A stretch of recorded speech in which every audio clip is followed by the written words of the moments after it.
Hello साथीहरू नमस्ते। Tecno tips Nepal YouTube च्यानलमा यहाँहरूलाई हार्दिक स्वागत गर्न चाहन्छु। केही दिन अगाडि मात्रै सेबोनबाट आफ्नो आइपिओ निष्कासन गर्नको लागि अनुमति प्राप्त गरेको जालपा सामुदायिक लघु वित्त वित्तीय संस्थाले फाइनल्ली आफ्नो आइपिओ आउने दिन घोषणा गरेको छ। यसको मतलब जालपा सामुदायिक लघु वित्तको आइपिओ सेयर निष्कासन जेनरल पब्लिकका लागि निष्कासन हुने मिति तोकिएको छ। र आजको यस भिडियोमा चाहिँ मैले तपाईहरुलाई आफ्नो आइपिओ निष्कासनको मिति तोकेको जालपा सामुदायिक लघु वित्त वित्तीय संस्थाको फाइनान्शियल डिटेल्स लगायत जानकारी, कम्पनीको overview, financial details, capital structure, कति चाहिँ किता चाहिँ सेयर इस्यु गर्दैछ र कहिले कतिसम्म हामीले एप्लाई गर्न लगायत यी सम्पूर्ण कुराहरू तपाईहरुलाई मैले यस भिडियोमा समेटेको छु। त्यसैले सम्पूर्ण कुराहरूको लागि यस भिडियोलाई अन्त्यसम्म नछुटाइकन हेर्नुहोला। आउनु साथीहरू, ढिलो नगरी भिडियो सुरु गर्नतर्फ लागौं।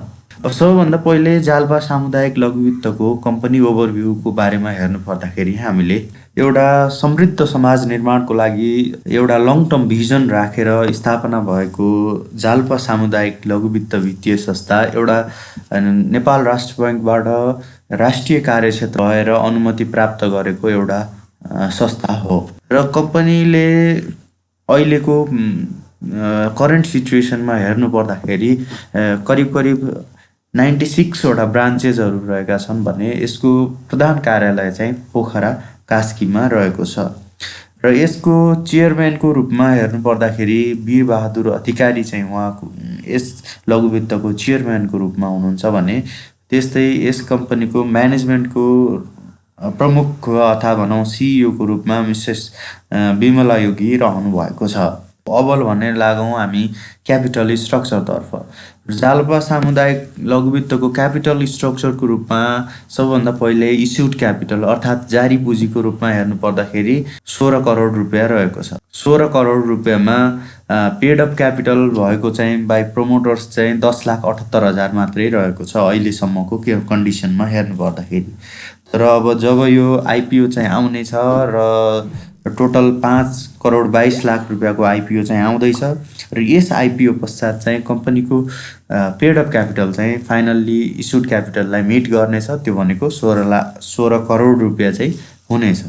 र कम्पनीको अब फन्डामेन्टलका कुरा गर्नु पर्दाखेरि यसलाई चाहिँ हामीले कुरा गरौँ जुन कि फन्डामेन्टल इन्डिकेटर्सले हाम्रो लगानीलाई कतिको सुरक्षित बनाउँछ भन्ने कुरालाई सुनिश्चित गर्छ र यो फन्डामेन्टल्सहरू मैले चाहिँ यस जालपा सामुदायिक लघु वित्तको पब्लिस गरेको 2077-78 को रिपोर्टबाट चाहिँ मैले साभार गरेको हो र यस अन्तर्गत मैले केही राम्रो र एकदमै महत्त्वपूर्ण इन्डिकेटर्सहरू राखेको छु र तिनीहरूको अवस्था कस्तो छ भन्ने कुरा म एक गरी बताउँदै जानेछु। सबैभन्दा पहिले त्यसको लागि रहेको छ अर्निङ पर शेयर।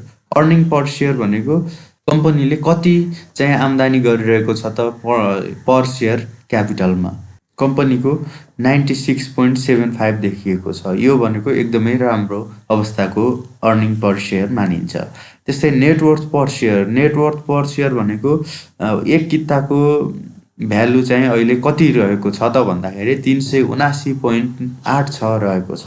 अब त्यस्तै हामी रिजर्भ एन्ड सरप्लस जुन चाहिँ फन्डामेन्टल्स एउटा इन्डिकेटर्स मध्ये एकदमै महत्त्वपूर्ण इन्डिकेटर्स रिजर्भ एन्ड सरप्लसको रूपमा हेर्नु पर्दाखेरि 37 करोड रुपैयाँको बराबरको रहेको छ जुन चाहिँ एकदमै राम्रो हो। यो अवस्थामा हेर्नु पर्दाखेरि कम्पनीले 2077-78 मा चाहिँ 10 करोड रुपैयाँ नेट प्रॉफिट गर्न सफल भएको छ र यो चाहिँ खुद नाफा अर्थात सम्पूर्ण खर्चहरू तिर्नुपर्ने कुराहरू कटाएर यसको खुद नाफा चाहिँ 2077-78 मा 10 करोड भन्दा बढी रहेको छ र त्यस्तै नेट इन्ट्रेस्ट इन्कम भनेको चाहिँ यसको खुद ब्याज आम्दानी अर्थात एउटा यो नेट इन्ट्रेस्ट भनेको चाहिँ कम्पनीहरूको बैंक तथा वित्तीय संस्थाहरूको मेन बिजनेस पनि भनिन्छ। त्यो बिजनेसबाट चाहिँ गरेको रेभिन्यूलाई हामीले नेट इन्ट्रेस्ट इन्कम भन्छौँ र त्यो चाहिँ करिब 11 करोड रुपैयाँ बराबरको रहेको छ। यो भनेको एकदमै राम्रो अवस्थामा रहेको छ र यसले राम्रो बिजनेस पनि गरिरहेको छ भन्ने कुरा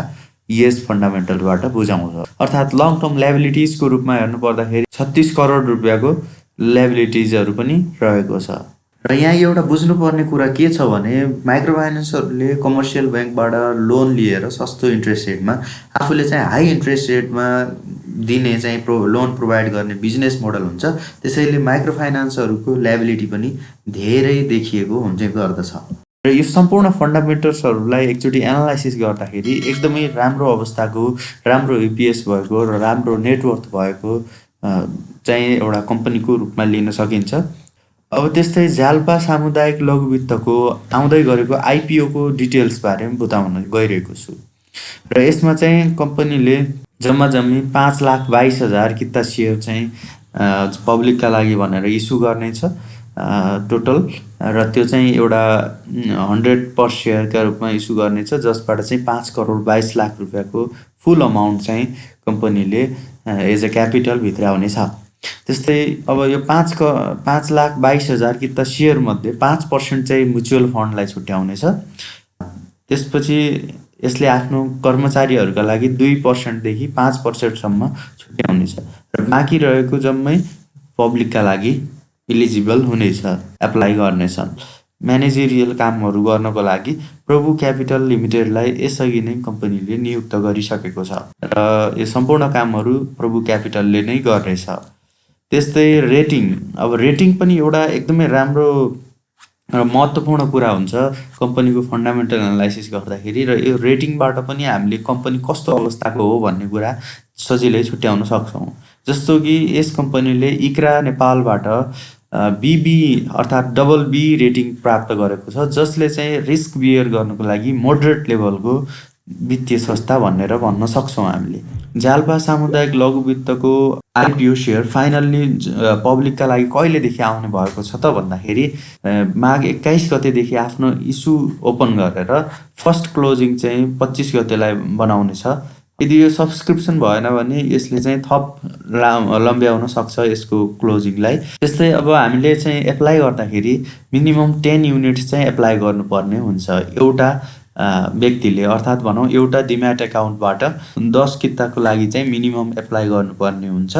र अब कसरी एप्लाई गर्ने भन्ने कुरा त अब हामीले जस्ट मेरो सेयरको एपमा गएर अथवा भनौँ ब्राउजरमा गएर त्यहाँबाट चाहिँ सजिलै सेयर चाहिँ एप्लाई गर्न सक्छौँ। र यो थियो जानकारी साथीहरू अबको केही दिनमै आउँदै गरेको जाल्पा सामुदायिक लघु वित्तीय संस्थाको एउटा फन्डामेन्टल एनालाइसिस र ओभरभ्यू, होइन, कम्पनी कस्तो अवस्थामा छ भन्ने कुराहरूबारे जानकारी दिएँ र यसको आइपिओ डिटेल्स सम्बन्धी पनि मैले तपाईँलाई जानकारी दिएँ। र यस्तै जानकारीमूलक भिडियोहरूको लागि र नियमित सेयर बजारको भिडियोको लागि तपाईँले हाम्रो यस युट्युब च्यानललाई सब्सक्राइब गरी अल नोटिफिकेसनलाई अन गर्नु होला भन्दै आजको यस भिडियोबाट बिदा माग्न चाहे। हवस् त, नमस्ते।